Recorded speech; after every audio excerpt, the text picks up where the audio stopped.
Madam ತುಂಬ ಖುಷಿ ಇದೆ ಮೇಡಮ್. ಒಂಥರ ಇವಾಗ ಪ್ರೆಗ್ನೆಂಟ್ಗೆ ಮಗು ಡೆಲಿವರಿ ಆದಂಗೆ ಇದು ಒಂಥರ ಅಷ್ಟು ಆ್ಯಕ್ಚುಲಿ ತುಂಬ ಹ್ಯಾಪಿ ಇದೆ. ಒಳ್ಳೆ ಗುಡ್ ನ್ಯೂಸ್. ನಮಗೆ ಜನ ಒಳ್ಳೆ ರಿವ್ಯೂಸ್ ಕೊಡ್ತಿದ್ದಾರೆ. ಅದು ನೋಡೋಂಥ ಸಖತ್ ನಾವು ಎಕ್ಸೈಟ್ ಆಗಿದ್ದೀವಿ.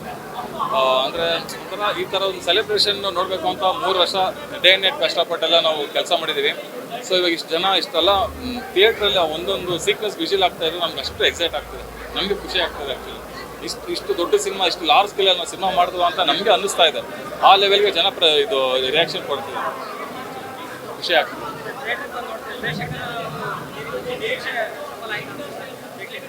ಖಂಡಿತ ಸರ್. ಅವಾಗಲೇ ಹೇಳ್ದಂಗೆ ನಾನು ಗಾಂಧಿನಗರಲ್ಲಿರೋ ಪ್ರತಿಯೊಬ್ಬರು ಸಪೋರ್ಟ್ ಮಾಡ್ತಾರೆ. ಇಡೀ ಇಂಡಸ್ಟ್ರಿನೇ ಸಪೋರ್ಟ್ ಮಾಡ್ತಾ ಇದೆ ನಮಗೆ ಆ್ಯಕ್ಚುಲಿ.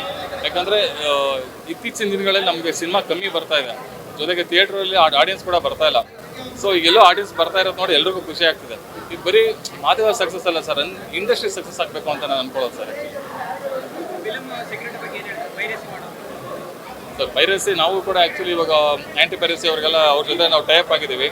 ಸೊ ನಮ್ಮದು ಕೂಡ ಲಿಂಕ್ಸ್ ಎಲ್ಲ ಬಂದು ಅದೆಲ್ಲ ಡಿಲೀಟ್ ಆಗ್ತಾ ಇದೆ ಸರ್. ಅದು ಆ ಥರ ಮಾಡಬಾರ್ದು ಸರ್ ಡೆಫಿನೆಟ್ಲಿ. ಯಾಕೆಂದರೆ ಪ್ರೊಡ್ಯೂಸರ್ ಸಾಲ ಮಾಡಿ ಮನೆಯೆಲ್ಲ ಮಾರ್ಕೊಂಡು ಸಿನಿಮಾ ಮಾಡಿರ್ತಾರೆ. ಸೊ ಈ ಥರ ಎಲ್ಲ ಮಾಡಿಬಿಟ್ರೆ ಅವ್ರಿಗೂ ಎಷ್ಟು ದೊಡ್ಡ ಲಾಸ್ ಅದು.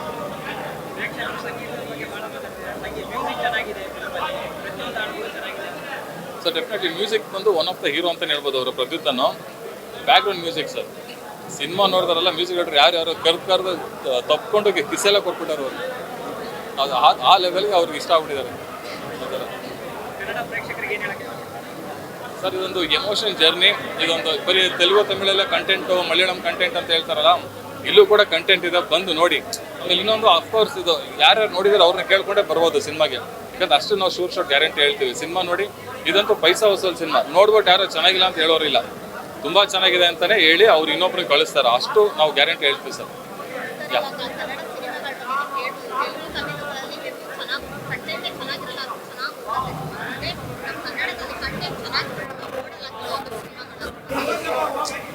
ಮೇಡಮ್ ಅದು ಏನು ಲೋಪದೋಷಗಳು ಗೊತ್ತಿಲ್ಲ ಮೇಡಮ್. ಟಿಕೆಟ್ ರೇಟ್ಸ್ ಆಗಿರ್ಬೋದು, ಇದು ನಮ್ಗೆ ಅದು ನಮಗೂ ಕರೆಕ್ಟಾಗಿ ಗೊತ್ತಾಗ್ತಾ ಇಲ್ಲ ಅದು ಏನಕ್ಕೆ ಎಲ್ಲಿ ನಾವು ಲೋಪ ಆಗ್ತಿದೆ ಅಂತ ಅಂದ್ಬಿಟ್ಟು.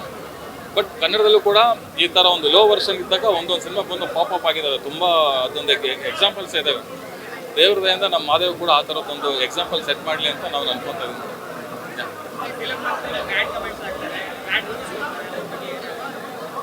ಅದು ಅವ್ರವ್ರ ವ್ಯಕ್ತಿತ್ವ ತೋರಿಸ್ಕೊಡುತ್ತೆ ಸರ್.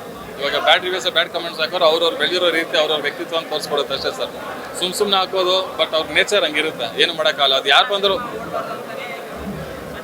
ಸರ್ ಅಂತ ಅದೊಂದು ಕೆಟ್ಟ ಮನಸ್ಥಿತಿ ಅಂತ ಸೈಕೋಪಾತ್ ಅಂತ ಹೇಳ್ತೀವಿ. ಬಟ್ ಅವರು ನಾನು ಏನು ಗೊತ್ತಾ ಸರ್, ಒಂದು ಸಿನಿಮಾ ನೋಡಿ ಆನೆಸ್ಟ್ ರಿವ್ಯೂಸ್ ಕೊಟ್ಟರೆ ಓಕೆ ಸರ್. ನೆಗೆಟಿವ್ ಮಾಡಬೇಕು ಅಂತಲೇ ಮಾಡೋರು ಅದೊಂದು ತಪ್ಪು ಸರ್. ಆ ಥರ ಮಾಡಬಾರ್ದು ಸರ್, ಯಾರೇ ಆಗಿರ್ಬೋದು. ಯಾಕಂದ್ರೆ ಅದರಿಂದ ಎಷ್ಟೊಂದು ಶ್ರಮ ಇರುತ್ತೆ, ಲೈಫ್ ಇರ್ತವೆ, ಅದನ್ನೆಲ್ಲ ಹಾಳು ಮಾಡೋ ಬುದ್ಧಿ ಇದೆಯಲ್ಲ, ಅದು ತುಂಬ ತಪ್ಪು ಅಂತ ನನ್ನ ಅನಿಸಿಕೆ ಸರ್.